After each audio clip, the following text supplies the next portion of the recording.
Vamos a continuar con nuestra revisión de los temas de neurología. Buenas tardes con todos. Empezamos la fase 4. Entonces, esta fase ya es un repasito de todo lo que hemos venido desarrollando a lo largo de todo el ciclo, ¿no?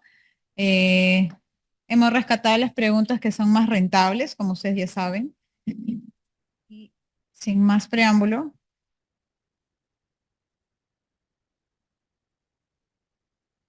empezamos con clínica neurológica.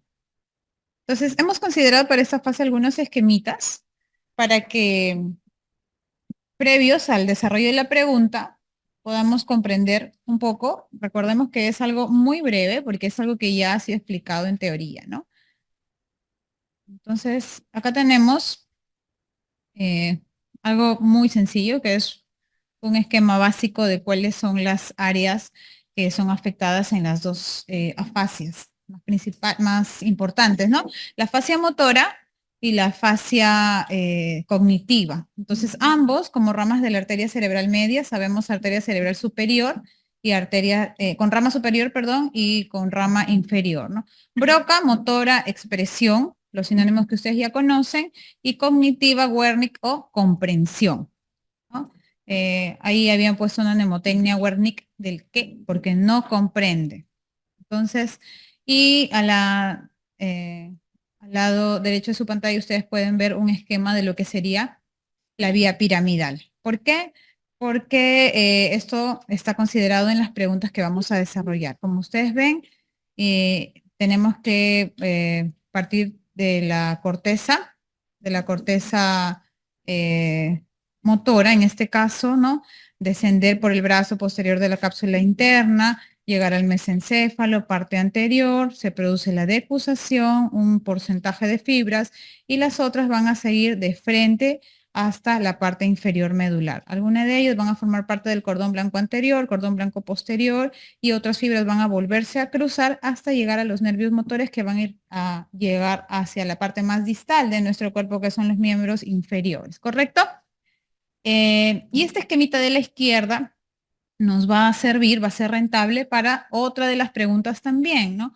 Vemos acá un corte transversal de la médula espinal, donde dentro de ella vemos una H con dos patitas hacia atrás más delgadas y dos hacia adelante más gruesas, ¿no? Recuerden que las más gruesas que estoy señalando con el cursor son las responsables de la inervación motora o sensitiva. ¿Qué les parece? Es motora, ¿no? Lo que es anterior es motor, porque es más grueso. Fuerza, relaciónenlo así. Y lo que es posterior es sensitivo. Entonces, en teoría, sale una rama motora o la neurona motora de la asta anterior, y de la parte posterior va a salir la neurona sensitiva. La diferencia en el recorrido de estas neuronas emergentes y aferentes de la médula espinal es que en el caso de la neurona sensitiva va a llegar a un ganglio espinal, lo que no sucede con la neurona motora. Por ejemplo, una pregunta por ahí dice, ¿no? El ganglio espinal o un ganglio espinal es constituido por, sí, sencillito nada más, rama sensitiva o rama motora. La respuesta será sensitiva.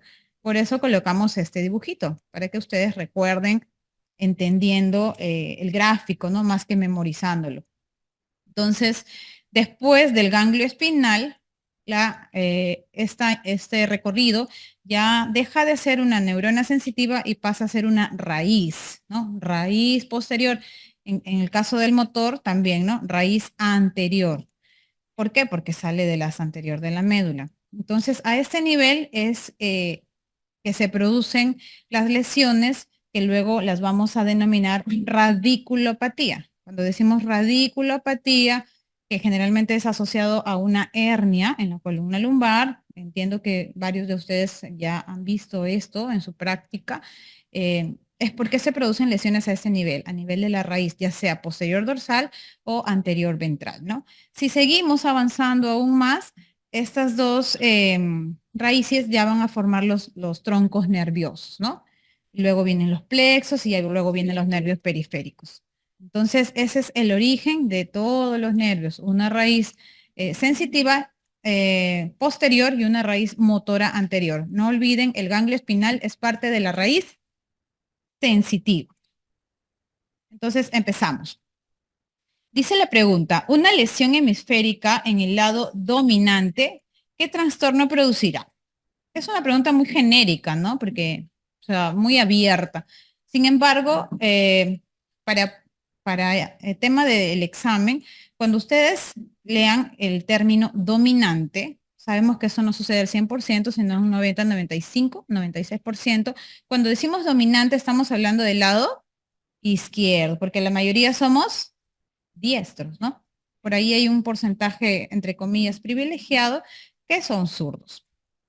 Entonces, cuando decimos, de nuevo, lesión hemisférica en el lado dominante es izquierdo. ¿Y qué trastorno producirá? Generalmente estamos hablando del gráfico que les puse, el primero que explicamos hace un momento. ¿Cómo se llama ese trastorno que puede ser motor y puede ser de comprensión? Afasia, ¿no? Entonces estamos hablando de afasia. Y cuando hablamos de afasia, ¿de qué arteria estamos hablando, jóvenes? ¿Cuál? Cerebral media, ¿no? Arteria cerebral media con dos ramitas, una rama superior o motora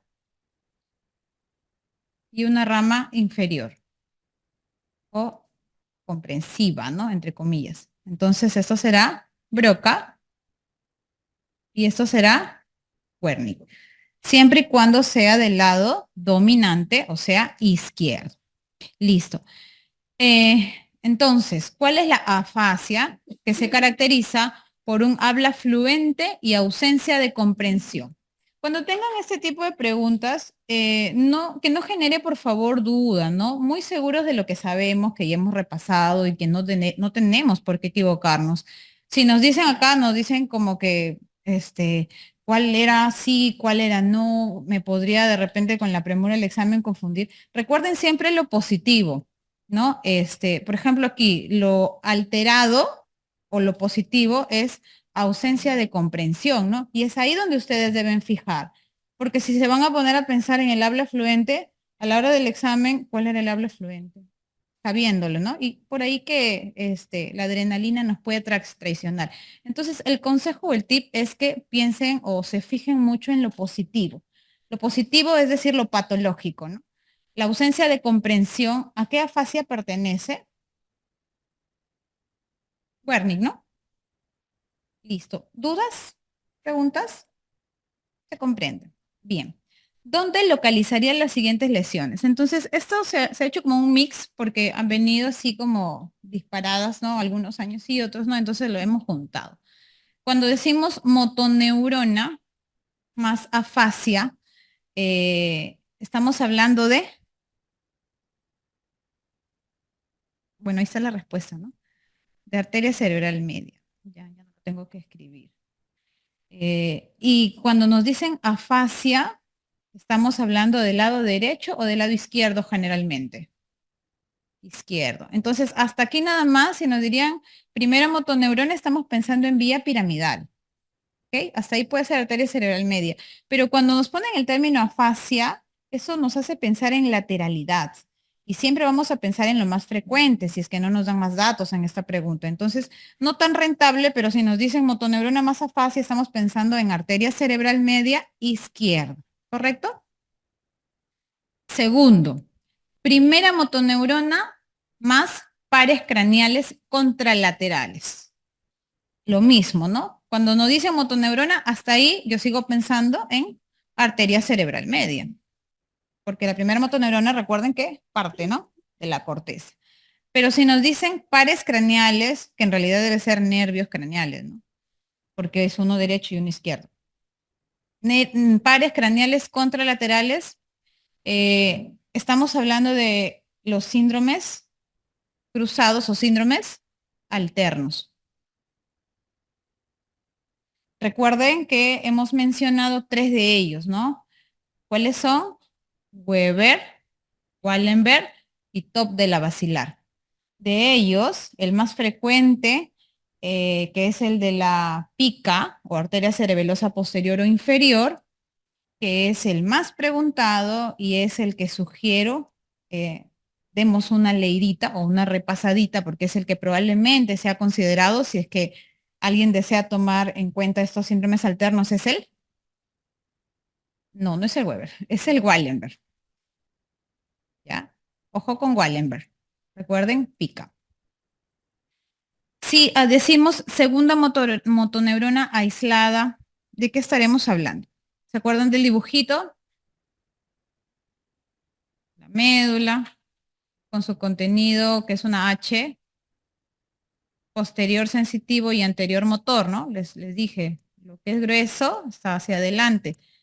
Entonces, la primera motoneurona va de la corteza cerebral, desciende por todo ese camino que les expliqué y va hacia este punto, el asta anterior medular, ¿no?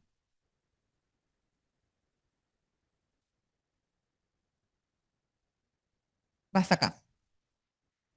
Aquí donde está ese punto celeste es en donde se inicia la segunda motoneurona. Entonces, segunda motoneurona aislada, la respuesta es hasta anterior medular.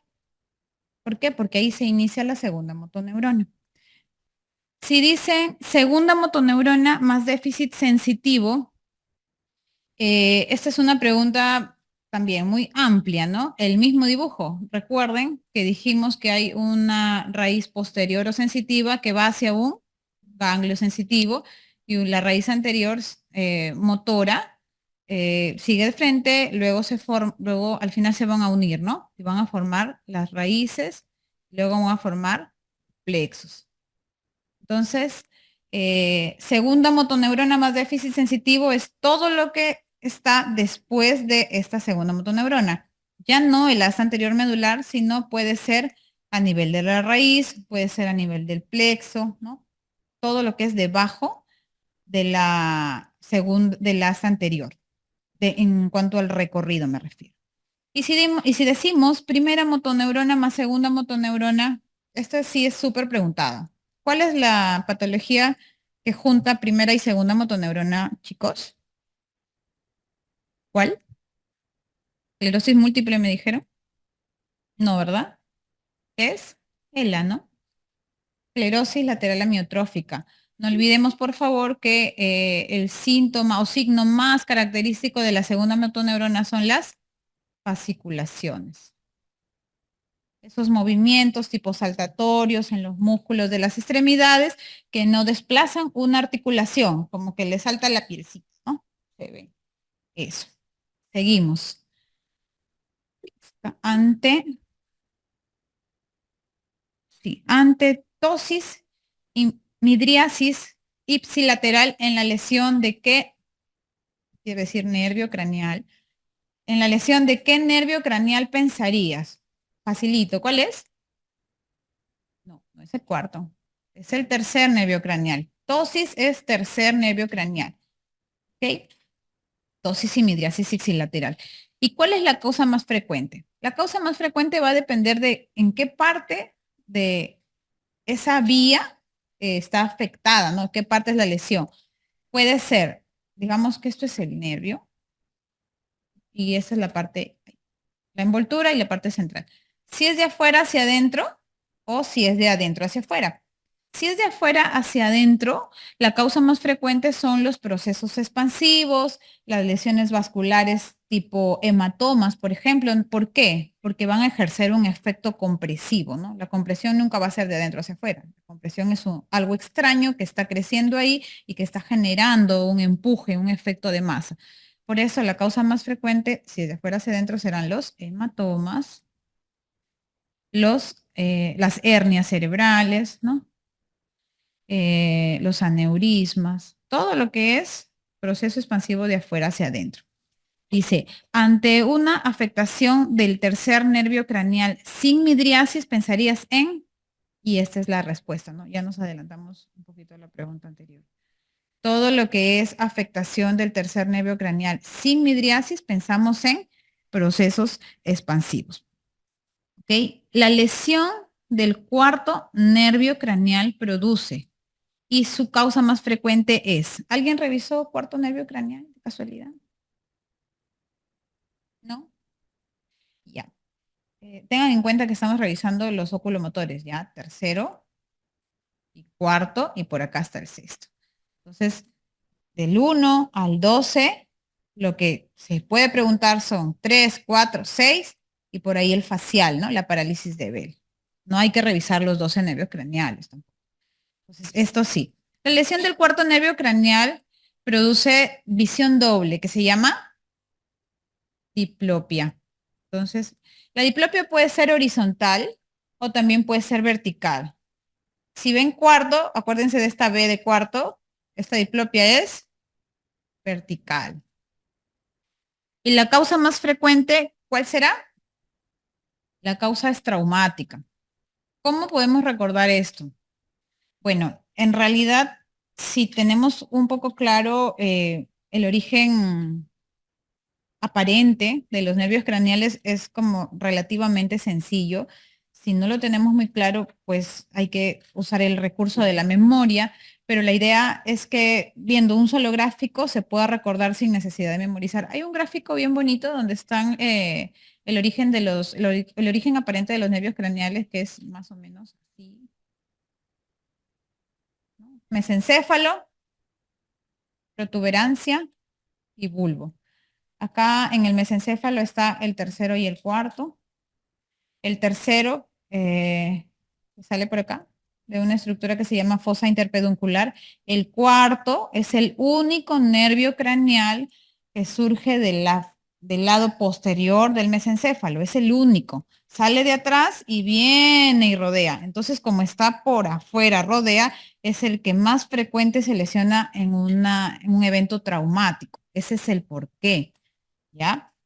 En la protuberancia, arriba está el quinto, que es un cordón grueso motor y una parte sensitiva, ¿no? Y debajo está en la misma protuberancia el 6, el 7 y el 8, que está un poco entre el límite de la protuberancia y bulbo, por eso se llama surco bulbo protuberancial.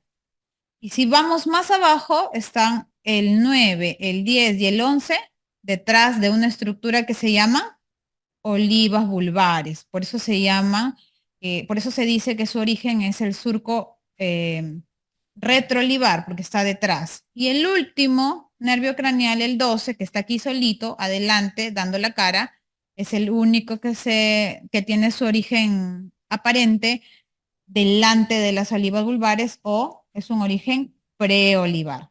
Entonces, este grafiquito de acá les ayuda a responder todas las preguntas de nervios craneales. En verdad es muy didáctico, ¿no? En base a esto, nuevamente, debe ser nervio. ¿Qué nervio craneal se lesiona con más frecuencia tras un traumatismo? Será el cuarto, ¿no? ¿Por qué? Porque ya dijimos que se da la vuelta, se entiende por qué. Listo. ¿Qué par craneal se lesiona con más frecuencia ante una hipertensión intracerebral, ¿no? ¿Cuál será? No es el cuarto, es el sexto, ¿no? Esto sí, hay que recordar. Entonces, revisar, no se olviden, tercero, cuarto, sexto nervio craneal. Facial también. Seguimos. ¿Qué nervio recoge la sensibilidad de la cara ipsilateral? Fácil. ¿Cuál es el nervio que tiene 1, 2, 3 ramas y el orden de frecuencia en afectación es 2, 3, 1? Lo hemos dicho varias veces. ¿Cuál es? Trigémino, ¿no? Es el quinto 1, quinto 2, pero lo voy a poner en orden de frecuencia mejor. 2, 3, 1. Recuerden este número, 2, 3, 1. Son las ramas del trigémino, pero en el orden de frecuencia de lesión. ¿Ok? Ante una hemianoxia heterónima bitemporal. Pensamos en una lesión a nivel D. Entonces, ¿qué será una hemianoxia heterónima? Es así, ¿no? Los ojitos, acá, acá. Lo que está en negro es lo que no vemos. Hemi, la mitad, hemianoxia. Heterónima, porque en un lado está en la derecha, en el otro lado está en la izquierda. Bitemporal, porque es hacia afuera en los dos campos. ¿Cierto? Esto sucede por una lesión en quiasma óptico. Es muy característico. En todo el recorrido de la vía óptica es el único punto que genera hemianopsia heterónima bitemporal. No hay otro. O sea, tal vez hay cuadrantonopsia superior, inferior, medial, temporal, homónima, contralateral, etcétera. Es un trabalenguas. Pero el único punto de lesión que tiene hemianopsia heterónima bitemporal es el quiasma óptico, que está sentado sobre, sobre la silla turca del esfenoides. Muy bien. Entonces, esto es las preguntas de la vía óptica, ¿no? Entonces, ¿la lesión de qué nervio craneal? Al fin, una pregunta bien, ¿no? ¿La lesión de qué nervio craneal produce el signo de Bell? ¿Cómo se llama el 7? Entonces, recordemos que el nervio facial no solamente es responsable de la parálisis facial, ¿no? Porque es lo que generalmente manejamos. Parálisis facial, nervio facial, pero no, va más allá. Entonces, el nervio facial tiene tres funciones, algo rapidito. Motor, que es la parálisis de Bell, ¿no? Los pacientes que llegan porque se levantaron y ven que su carita es asimétrica, que se escapa la comida, que el ojito llora porque como no, el párpado no puede ocluir, no hay lubricación, hay contacto con la contaminación, entonces hay epífora y esa irritación en el ojito. Eso es lo común, lo que todo el mundo sabe. Pero no olvidemos que también hay una función de sensibilidad y de sensorialidad, que no es lo mismo. Sensibilidad algésica, ¿no? Estímulo nociceptivo en el territorio de la carita. Y sensorialidad, porque nos da el sabor, ¿en dónde? En los 2/3 anteriores de la lengua. ¿Ok? Entonces, si esta es una lengua, acá está el 7, acá está el 9. 2/3 anteriores de la lengua, sensorialidad facial. ¿Qué es el síndrome de Horner? ¿Lesión simpática o parasimpática?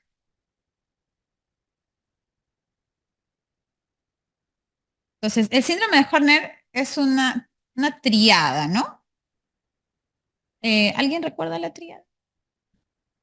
Tosis, ya, perfecto. ¿Qué más? ¿Miosis o midriasis? Miosis. ¿Y la miosis sucede ante un estímulo simpático o parasimpático? Para. Recuerden, si es parasimpático, mi ojito se cierra. En cambio, si yo veo un simpático, mi ojito se abre. Recuérdenlo así. ¿Ya? Miosis es parasimpático.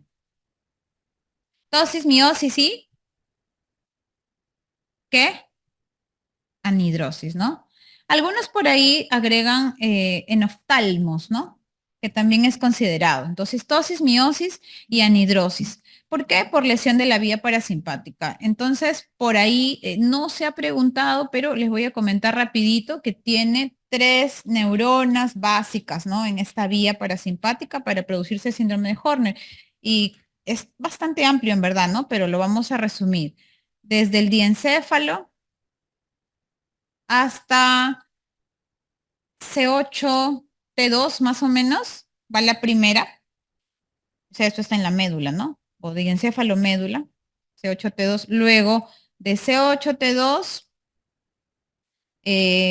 va hacia los vasos sanguíneos y luego de los vasitos sanguíneos sube hacia la inervación del... Entonces, va desde diencéfalo, baja hacia la médula, médula sube nuevamente por los vasos sanguíneos y termina en el ojito. Entonces es como que una vía bastante larga, parasimpática.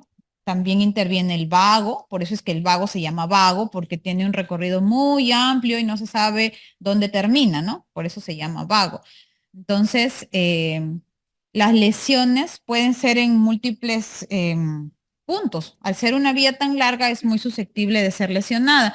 Uno de los más preguntados es un tumorcito que está en el ápice de los pulmones, que se llama, ¿cómo se llama? ¿Páncreas? Pancoas, ¿no? Listo. Entonces, ¿cuáles son los valores normales de la presión intracraneal? Ya, esto sí no se puede razonar. ¿Cuáles son? Son 5 a 15. milímetros de mercurio. Revisamos una pregunta que decía incluso hasta 20 y lo daban como válido, lo menciono por si acaso, pero los valores normales estipulados son 5 a 15, ¿ya?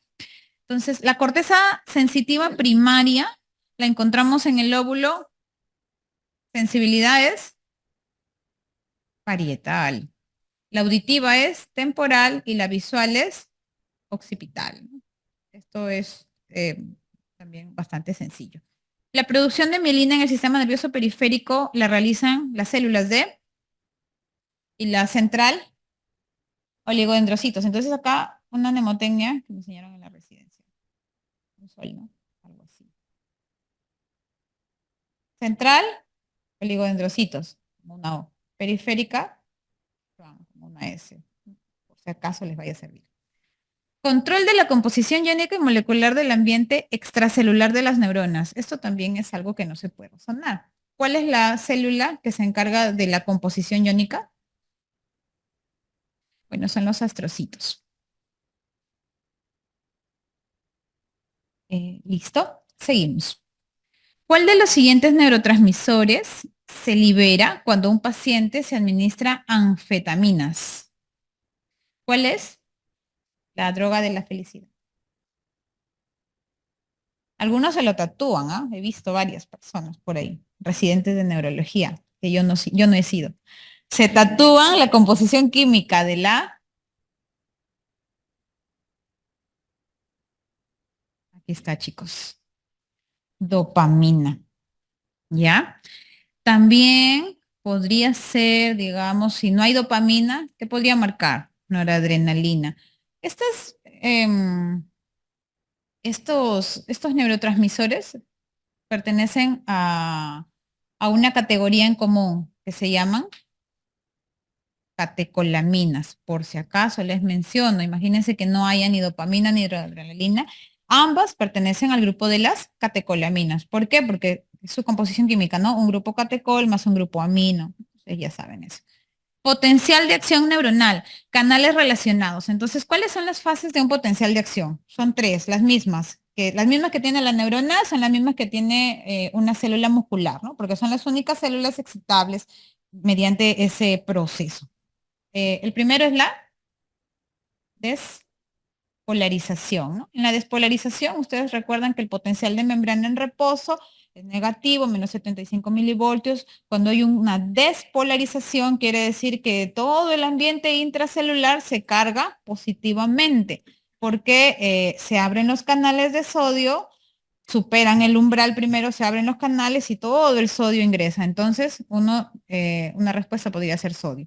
Una vez que ingresan y todo el ambiente intracelular está positivo, como está tan positivo, se vuelve a abrir para compensar, pero ya no sale el sodio, sino sale el potasio. ¿Y cómo se llama eso? ¿Cómo se llama? Repolarización. Entonces, también podría ser el potasio. Y la tercera que podría intervenir, que junta los dos, en un potencial de acción con gasto energético, son las bombitas de sodio-potasio. Eso es fácil de recordar. Si es por despolarización es el sodio, si es por repolarización es el potasio. En la isquemia cerebral, ¿cuál es el canal que está relacionado? No es ni el sodio ni el potasio, es el calcio. Así es. Eh, para recordar esto, es que tenemos que, digamos, evocar lo que en algún momento hemos revisado, que es la fisiopatología de un infarto cerebral. Cuando hicimos la clase en la fase 2 de stroke, que nos dedicamos bastante tiempo a eso, ahí hemos hablado de por qué se produce un infarto cerebral, ¿no? Cómo es que se produce este desbalance iónico, energético, cómo es que se activan estas bombas. Y ahí es cuando mencionamos la importancia del por qué es el calcio, el, el, el canal de calcio que está muy relacionado con estos infartos. Célula del cerebro encargada de la producción de glutamato. ¿Cuáles son? Primero, ¿el glutamato es excitatorio o es inhibitorio?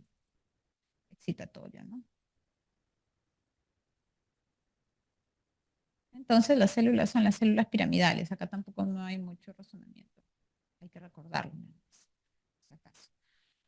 Pasamos a enfermedades vasculares.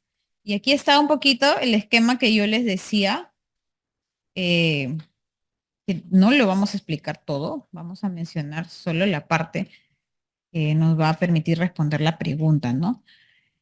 Entonces, ¿se acuerdan cuánto era el flujo sanguíneo cerebral? Lo mencionamos hace poquito en una pregunta.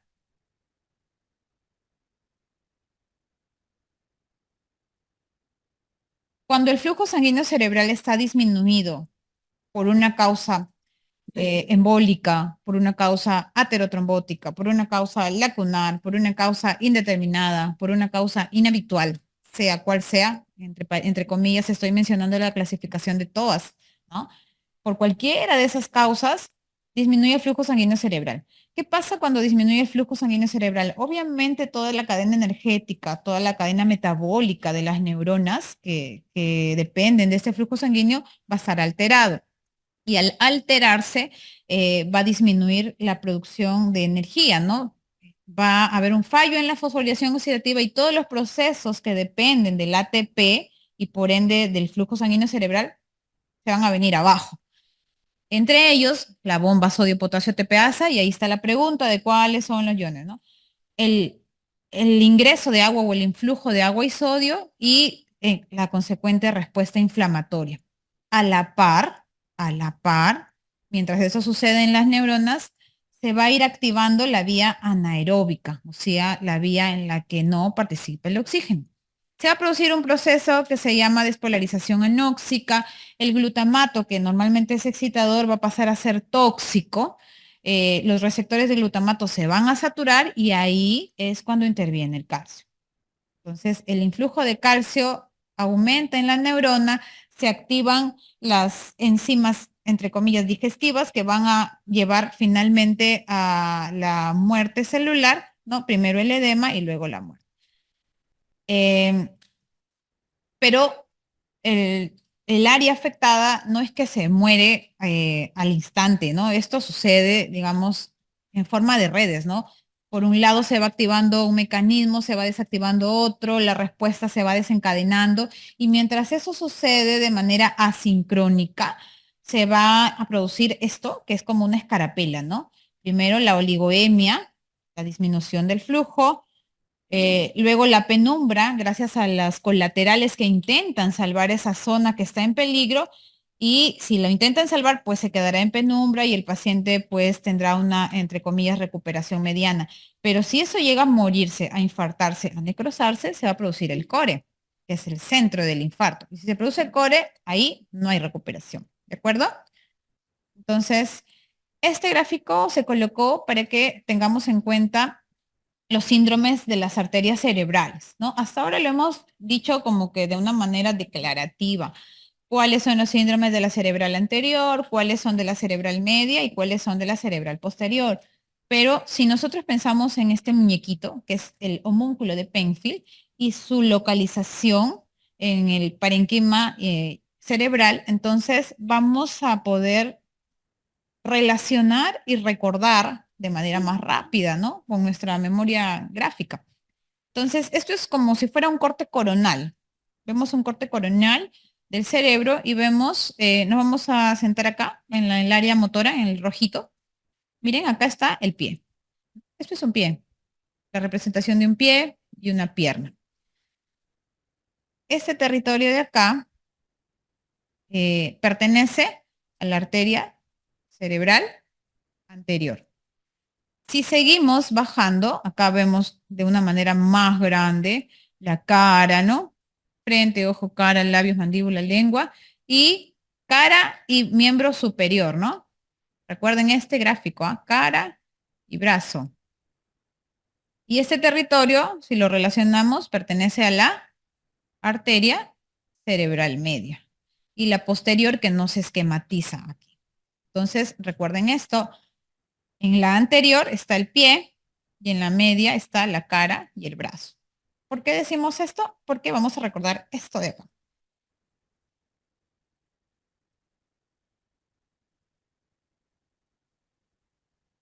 En este esquema, que ya también lo hemos revisado, ¿no? Lo vamos a decir muy brevemente. Tenemos, imagínense que esto, que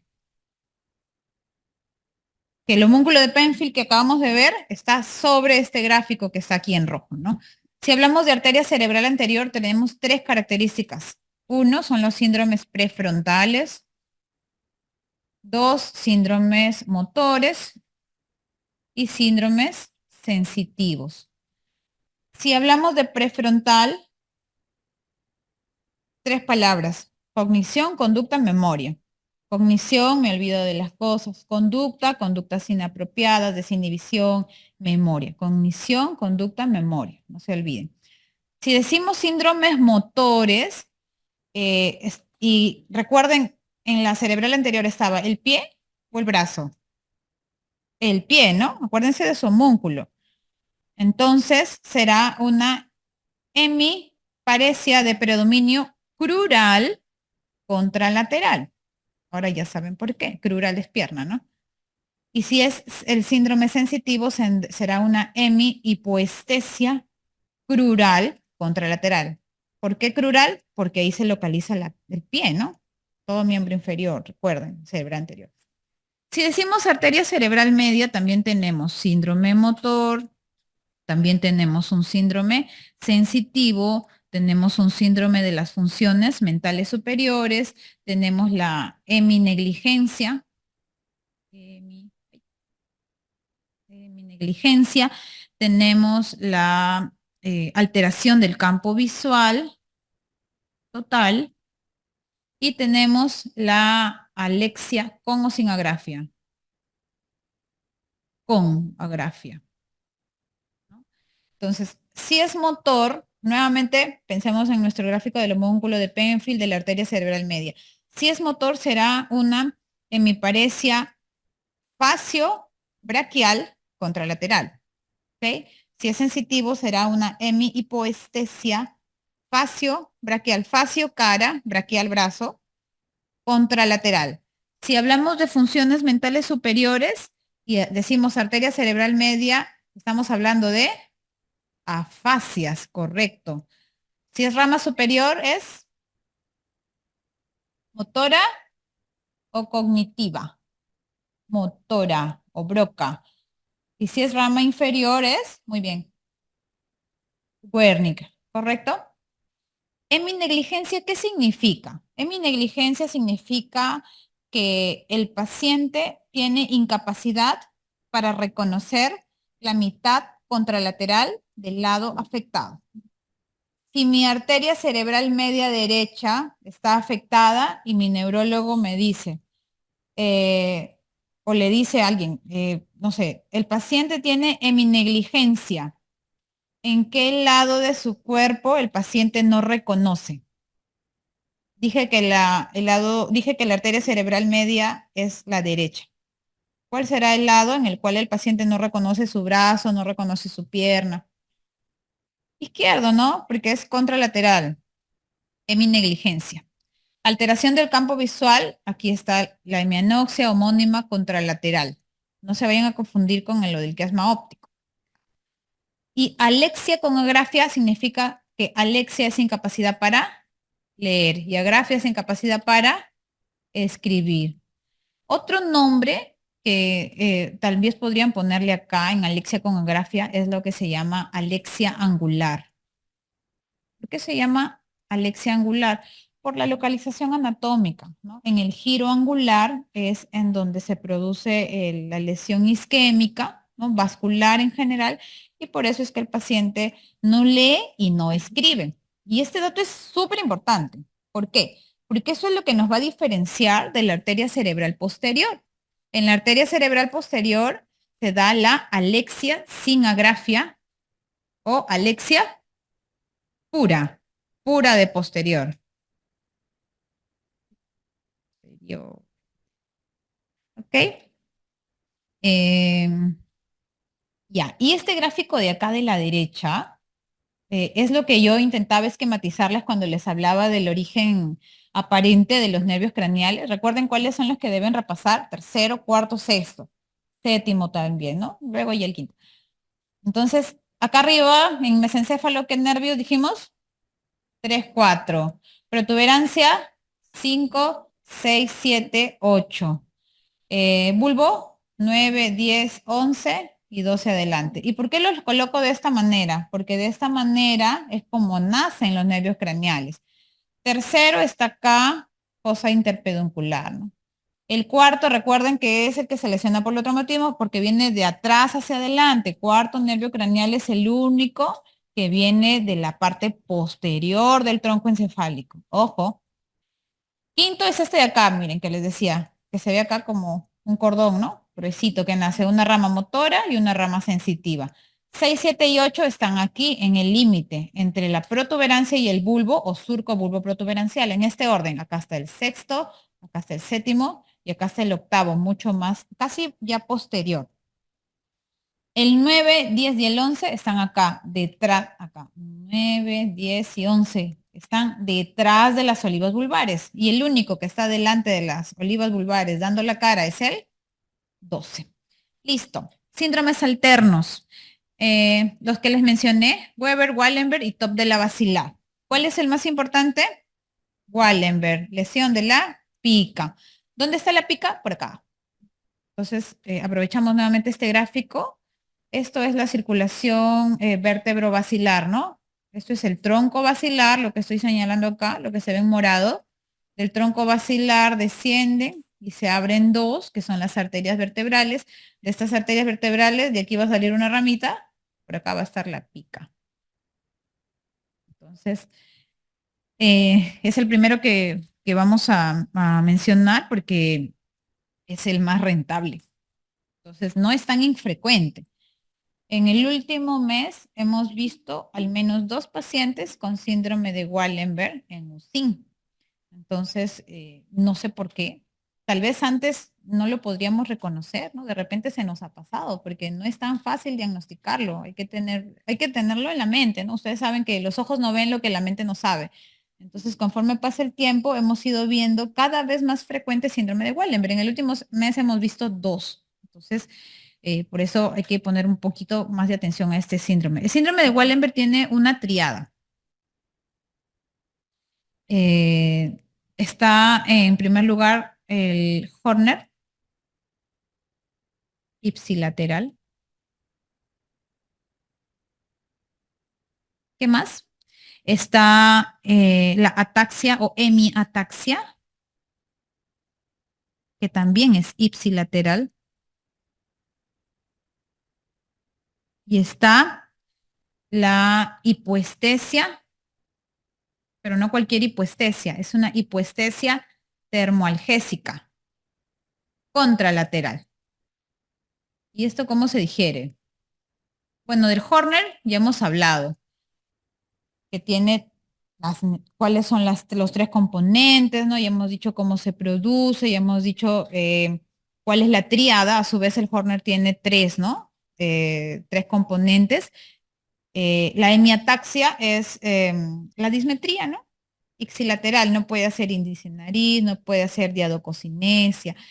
Y la hipoestesia termoalgésica contralateral o hemihipoestesia termoalgésica contralateral significa que, eh, por ejemplo, si yo tengo la lesión en mi arteria cerebral media izquierda, quiere decir que mi ojo izquierdo va a estar en ptosis, miosis, en oftalmos, ¿no? Porque es Horner ipsilateral. En mi ataxia ipsilateral, mi extremidad izquierda no va a poder, va a tener dismetría. Y, escuchan esto, el lado izquierdo de mi cara no va a sentir el mismo calor o frío que el lado derecho de mi cara. La sudoración va a ser en la mitad del cuerpo. Ustedes van a ver a un paciente muy diaforético, pero es como si le hubieran secado solo la mitad del cuerpo y la otra mitad está sudando. Es como si solo transpirara con un lado. Entonces, en verdad es muy interesante, ¿no? Es apasionante ver estos pacientes. Les cuento la experiencia personal. Y sí hay, es cada vez más frecuente. Top de la basilar se produce por una lesión acá, miren. Acá, perdón, tronco basilar acá arriba, ¿no? Entonces es algo más o menos grave porque el paciente tiene un gran trastorno de conciencia, ¿no? Trastorno de conciencia y lo que se llama síndrome de enclaustramiento. Y este de Weber es el más, digamos, el más sencillo, pero también lo vamos a considerar que son alteración de los nervios craneales ipsilaterales, más hemiparesia contralateral.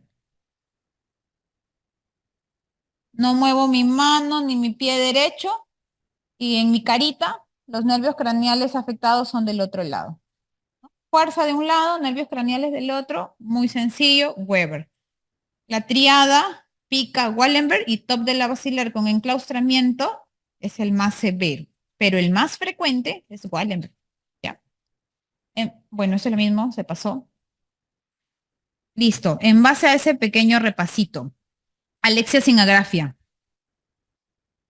¿Qué arteria será? ACP, ¿no?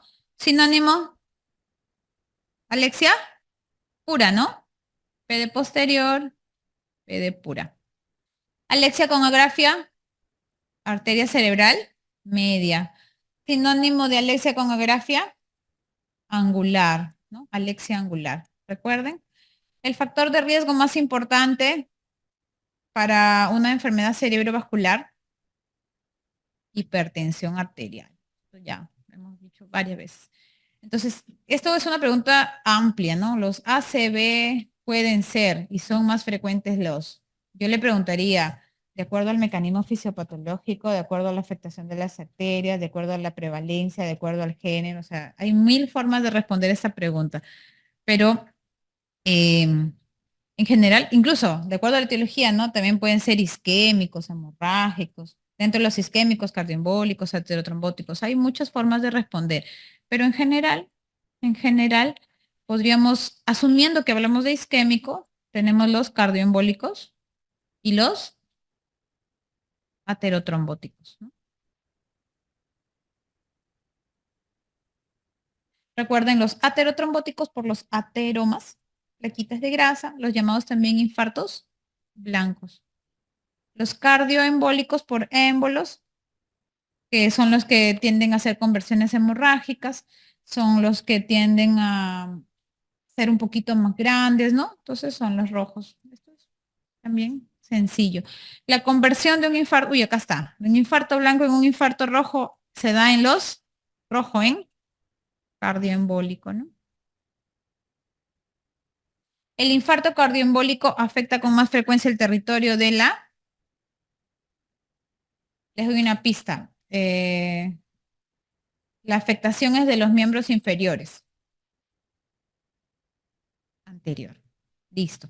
Podemos identificar un ACV en el territorio de la arteria cerebral anterior cuando el ictus se presenta con síndrome de la arteria cerebral anterior. El síndrome de la arteria cerebral anterior solo tiene tres componentes. Síndrome prefrontal, cognición, conducta, memoria, síndrome motor, que es hemiparesia de predominio crural contralateral y síndrome sensitivo hipoestesia crural contralateral. El infarto aterotrombótico afecta con mayor frecuencia el territorio de la arteria cerebral media. Esto sí es súper, súper, súper frecuente. Esto, por favor, muy frecuente. Seguimos. La primera prueba a realizar en la sospecha de infarto cerebral es, ¿cuál es el examen, cuál es la neuroimagen que realizamos sí o sí a todas las lesiones vasculares? La TEN o TAC, ¿no? TEN o TAC es lo mismo. Tomografía cerebral sin contraste, ¿no? Por si acaso. Tomografía cerebral sin contraste. Nos sirve en general, porque acá no nos dicen que es isquémico, ¿ah? Para todo. Si es podemos descartar si es una lesión hemorrágica, podemos descartar si hay traumatismo, ¿no? fractura ósea, listo. O también podemos ver signos tempranos, ¿no? Que veamos una imagen cerebral de un paciente, digamos, de 1 hora de evolución de síntomas focales y que no haya hemorragia, no significa que el paciente esté inventando el síntoma, ¿ah? O que sea, entre comillas, conversivo, simulador. Hay casos en los cuales en la imagen cerebral de emergencia, o sea, en la tomografía, no vemos nada, o sea, no vemos la hemorragia, no vemos el infarto. Para eso nos valemos de una escala, los neurólogos, que se llama escala de aspecto, en la cual vemos signos que sugieren que en ese territorio vamos a ver un infarto en las horas posteriores. Entonces, cuidado con eso. Si hay un caso clínico y describen una tomografía normal, no significa que el paciente es conversivo por si acaso. Sí puede haber un infarto con tomografía limpia o tomografía normal, ¿ya? Eso se llaman signos indirectos de infarto cerebral. Ahora, ¿la tomografía es siempre mejor que la resonancia? Bueno, por experiencia les puedo decir que la palabra siempre es falsa, siempre, ¿no? Entonces, no se debe creer en esta palabra. Cada vez que dicen siempre, la respuesta va a ser falso, ¿no? ¿Siempre es mejor que la resonancia? No. O sea, es la más útil por la rapidez, por la rentabilidad, por la accesibilidad. Todos los centros hospitalarios tienen tomografía cerebral. ¿Cuánto demora una tomografía cerebral en realizarse? 10 a 15 minutos, ¿no? Si es que corremos y estamos en un hospital así, lo máximo, que todos conocemos el código ictus y conocemos el tiempo aguja, tiempo ventana, tiempo TEN, rápido vamos a poder acceder a la tomografía, que es lo ideal. Pero si tenemos resonancia, la resonancia también sirve para trabajar con lo que se llama ventana extendida. ¿Qué es esto? Vamos a hablar un poquitito de esto. Cuando activamos el código ictus, es decir, estamos ante un paciente que tiene posibilidad de trombolizar, de usar RTPA, entre paréntesis, Alteplase es la marca, ¿no? El producto es RTPA. eh, el tiempo de corte es 4.5 horas. Y para esto sí nos sirve la tomografía, porque lo único que queremos es saber que ese paciente no tiene sangrado en el cerebro.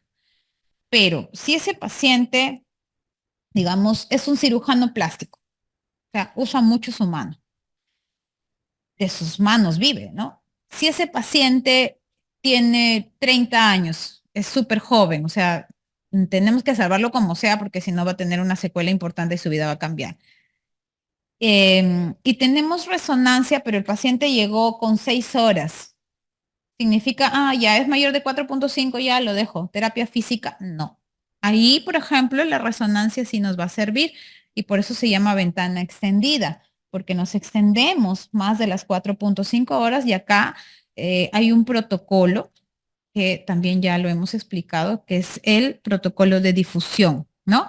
En el protocolo de difusión lo que buscamos es difusión, FLIR, es ver que a los 30 minutos, hasta los 30 minutos puede ser positivo y en el otro negativo, de tal manera que si me sale positivo para uno y negativo para el otro, este paciente sí es candidato. ¿Ok? Pero ojo con esto específicamente. Cuando me preguntan si la tomografía siempre es mejor, la respuesta es que no, porque hay casos como ventana extendida en la cual la resonancia nos va a servir mucho. ¿Ok?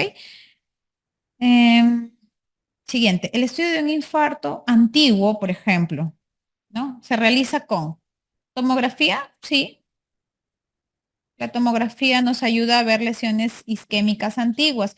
Recuerden que mientras más oscuro o mientras más hipodensa la lesión es más antigua, ¿no? Por ejemplo, hay una lesión así que es un poco gris, entre comillas, y hay una lesión que es negra o muy hipodensa. Entre estas dos, la que va a ser más antigua va a ser la más hipodensa. O sea, mientras más oscura la lesión, más antigua la lesión. Entonces, ¿nos va a servir una tomografía? Sí. La resonancia también nos va a servir, pero siempre a la cabeza, tomo. Las indicaciones de anticoagulación en ictus son, entonces acá recordamos una mnemotecnia, 1, 3, 6, 12. 1, 3, 6, 12. 1 significa que eso es el número de días, ¿no? Al día siguiente de producido el evento, podemos anticoagular. Esto sucede cuando el paciente ha tenido un accidente isquémico transitorio. Pero 3, 6, 12, que si se dan cuenta es el doble, ¿no? El doble, el doble, el doble. Esto va a depender de la escala de NIS.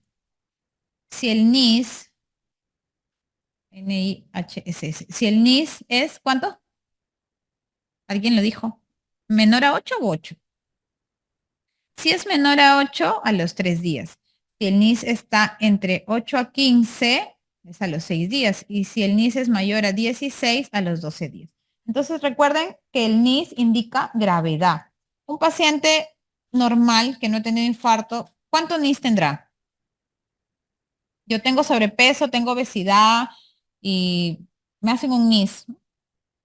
¿Cuánto tendré de NIS? Pero no he tenido ningún infarto. Ni cero. Cero. O sea, estoy normal. Mientras más puntaje, más gravedad. Por eso es que acá, al tener más puntaje de NIS, esperamos más para anticoagular. ¿Por qué? Porque hay riesgo de sangrado. En cambio, en el TIA, que rápidamente revierte, no espero mucho y lo anticoagulo al día siguiente. ¿De acuerdo? Ese es el porqué. Listo, pasamos a hemorragias. ¿Alguna pregunta de infarto hasta el momento? No hay. ¿Qué era eso? Sí. Entonces, en hemorragias tenemos... Dime, ¿alguien levantó la mano? ¿No? No, ya, no, no, yo no vi nada tampoco, no pasó nada. Entonces, en hemorragias tenemos dos grupos grandes, ¿no? La hemorragia espontánea y la hemorragia traumática. Si la pregunta es así en general, ¿cuál es la causa más frecuente de hemorragia cerebral? ¿Qué marcarían? Esta es, ¿ya? Traumática. Esta es la causa más frecuente de hemorragia cerebral, así sin más rodeos, sin más pistas. Causa más frecuente de hemorragia cerebral, traumatismo. Listo. Ahora, dentro del, en general, las podemos clasificar, vamos a borrar. En general la podemos clasificar en espontánea y traumática, ¿no? La espontánea, obviamente, sin un factor traumático que la cause. Dentro de la espontánea tenemos subaracnoidea y parenquimal. La hemorragia subaracnoidea más frecuente es por la rotura de aneurismas. Listo. Dentro, allá, ¿cuál es la clínica clásica de una hemorragia subaracnoidea? Recuerden, es un joven que dice que es el peor dolor de cabeza de su vida. Sí, apréndanlo. Es un joven que dice. ¿Por qué? Porque si el joven me dice, quiere decir que hay o no hay trastorno de conciencia. No hay. ¿Ok? Recuerden, es un joven que dice que es el peor dolor de cabeza, ¿no? Es el peor dolor de cabeza. Sinónimos, trueno. Otro, en inglés, thunderclap. Joven que dice, ¿no? Ya. Listo. Dentro de las parenquimales podemos agruparlas en dos grupos, perdón, agruparlas en dos, ¿no? Las de etiología hipertensiva y las de etiología no hipertensiva. Las de etiología hipertensiva son más profundas, o sea, están en la parte más central del cerebro, o sea, en los núcleos de la base, ¿no? Y las de etiología no hipertensiva, a su vez, las podemos dividir en los pacientes jóvenes y en los pacientes adultos mayores o adultos en general. Dentro de los jóvenes tenemos dos, que son la malformación arteriovenosa y la otra es el angioma venoso, ¿no?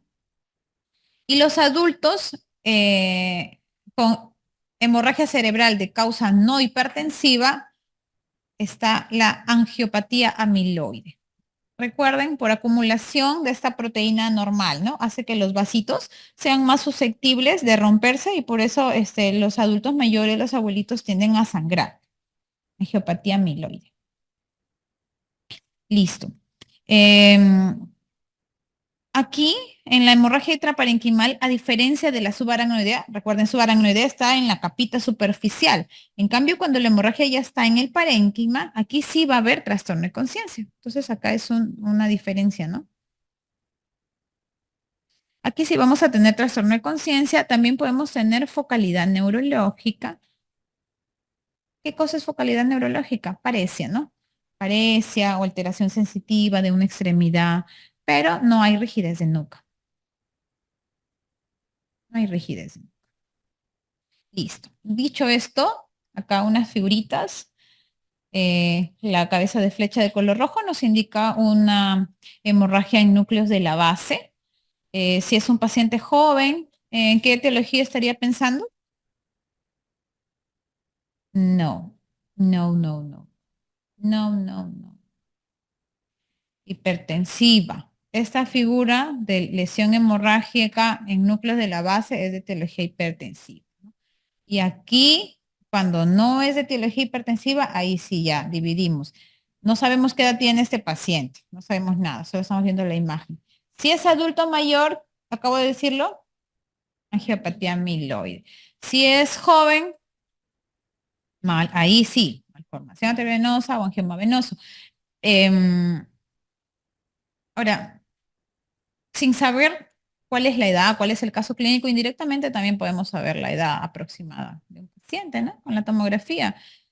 Viendo los surcos, viendo las cisuras, ¿no? Si está más o menos conservado, podría orientarme a que es un joven. Si está un poquito más atrófico, podría orientarme a que es un adulto mayor. Orientarme, digo, porque hay adultos mayores que tienen un cerebro maravilloso y también hay jovencitos que tienen un cerebro chiquito.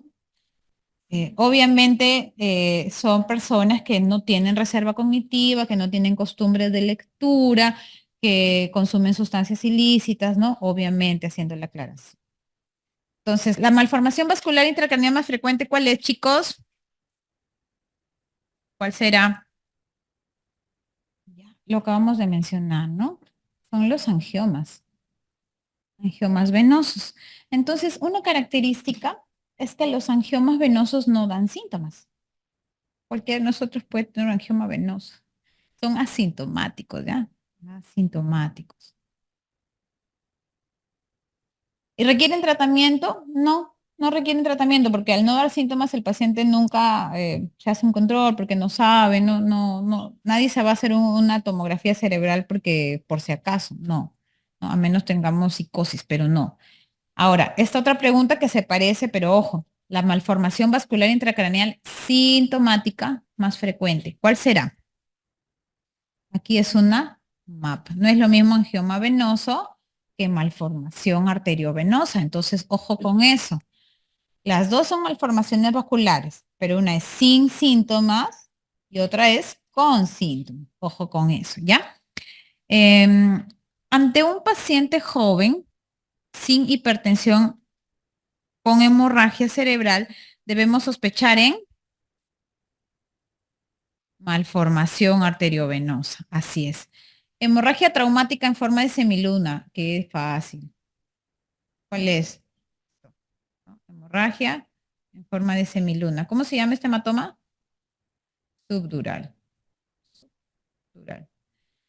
Y la otra, hemorragia traumática con lucidez inicial o espacio lúcido, ¿no? También es otra forma. Es así, ¿no? ¿Cómo se llama? Epidural. Listo. Siguiente. La causa más frecuente de hemorragia subaracnoidea, ¿cuál es? En el cuadrito, no, no. Traumática es cuando dicen causa más frecuente de hemorragia. No me dicen si es subaracnoidea, si es parenquimal. ¿Cuál es? El aneurisma no es la rotura de aneurisma. Ojo, no saben equivocar. Ah, la A dice aneurisma y todos marcaron la A. Y la E dice rotura de aneurisma. Ojo, no, ojo, pestaña y ceja. Rotura de aneurisma, rotura, rotura, porque hay aneurisma roto y aneurisma no roto. Es el aneurisma, es la rotura. La primera prueba diagnóstica, ¿cuál es? La tomografía, ¿no? Listo. La prueba más sensible, ¿cuál es? ¿Cuál sí o sí me dice que este paciente tiene una hemorragia subaracnoidea?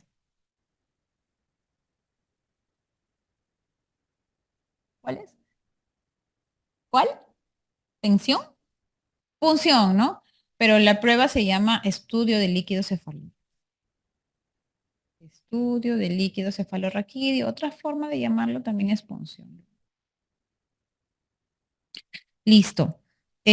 Utilizamos la punción lumbar ante la sospecha de hemorragia subaracnoidea. ¿Cuándo? ¿Cuándo? Cuando el paciente tiene todos los síntomas o toda la clínica de que es una hemorragia y le hago la tomografía y es normal. Entonces, nuevamente, al igual que el infarto, ¿no? Como les decía, que la clínica siempre manda, o sea, los exámenes auxiliares son eso, exámenes de apoyo, pero nuestra primera opción en una pregunta de caso clínico no va a ser que el paciente es conversible. La opción es hacer el siguiente paso en examen diagnóstico para poder llegar a ese diagnóstico de sospecha. Si es en un infarto, vamos a la resonancia. Si es en una hemorragia, vamos a la punción lumbar. ¿Ok? Nuestra opción de que es un paciente simulador nunca es nuestra primera opción. Esa siempre es la última opción cuando ya descartaron todo, ¿ya? Entonces, ante la sospecha de cuando la TEM es negativa, ¿no? El diagnóstico definitivo de los aneurismas cerebrales es con imágenes. Esto sí, ¿no? Hay dos tipos, la angiotomografía o la tomografía de vasos, ¿no? Angio, TEM, y la otra es cuando tomamos angioten cerebral. Y la otra es la panangio, ¿no? Pan, todo. Panangiografía. Listo. Región arterial donde más sufren. Bueno, entiendo que quiere decir cuál es el territorio vascular que se afecta con más frecuencia de aneurismas cerebrales, ¿no? Porque acá yo entiendo que los aneurismas están sufriendo, ¿no? Algo raro. Región arterial donde más sufren los aneurismas cerebrales. ¿Se acuerdan? Comunicante anterior y cerebral anterior. Recuerdo que hicimos un dibujito del polígono de Willis y alguien por streaming me dijo que si le podía dibujar el polígono. Entonces, acá, ¿no? Entre la comunicante anterior y la cerebral anterior. ¿Por qué? Porque es un angulito pequeñito. El resangrado se produce, el resangrado se produce entre, o en quién, ¿no? Se produce un resangrado. ¿Cuáles son los infartos que tienen más probabilidad de sangrar, chicos? ¿Se acuerdan? Cardioembólicos, aterotrombóticos. Los cardioembólicos, primero eso, ¿no? Hay que sacarle un poco el provecho a esta pregunta porque en verdad es un poco eh, no tan explícita, ¿no? Si pensamos en cuál es la patología vascular isquémica que tiende a sangrar con más frecuencia, infartos cardioembólicos. Ahora, si estamos hablando de un resangrado vascular así en general, lo que tenemos que hacer es medidas de soporte. Si el sangrado se produce por causa hipertensiva, pues tenemos que controlar la hipertensión, ¿no? Evitar, por ejemplo, las maniobras de Valsalva, o sea, todo lo que es esfuerzos físicos. Si el paciente, por ejemplo, tiene constipación, alteración del tránsito gastrointestinal, pues trataremos que ese paciente no tenga ese tipo de esfuerzos, ¿no? Es realmente sintomático. El vasoespasmo se produce ¿cuánto se produce en vasoespasmo? ¿Cómo? No se entiende, ¿no? El vasoespasmo se produce dice, se previene con y se trata con. El vasoespasmo se produce cuando obviamente el vaso sanguíneo no tiene una dinámica adecuada, ¿no? ¿Alguien recuerda el efecto de Laplace cuando el flujo es laminar y pasa así bonito y ordenado versus el flujo turbulento, ¿no? Hay muchos factores que podrían explicar un vasoespasmo. ¿Cómo se previene? En este caso, si estamos hablando de hemorragia, con adecuado manejo, ¿no? Con manejo de la presión arterial adecuado Y el fármaco de elección casi siempre es el nimodipino. De estos tres ítems, el que he visto que se pregunta es esto, ¿no? Tratamiento de patologías con vasoespasmo cerebral, nimodipino. Las complicaciones neurológicas de la hemorragia subaracnoidea, ¿cuáles son? Si tiene efecto de masa, pues va a ser una hidrocefalia. Si tiene alteración hidroelectrolítica, va a cursar con hiponatremia, el famoso CIHAT.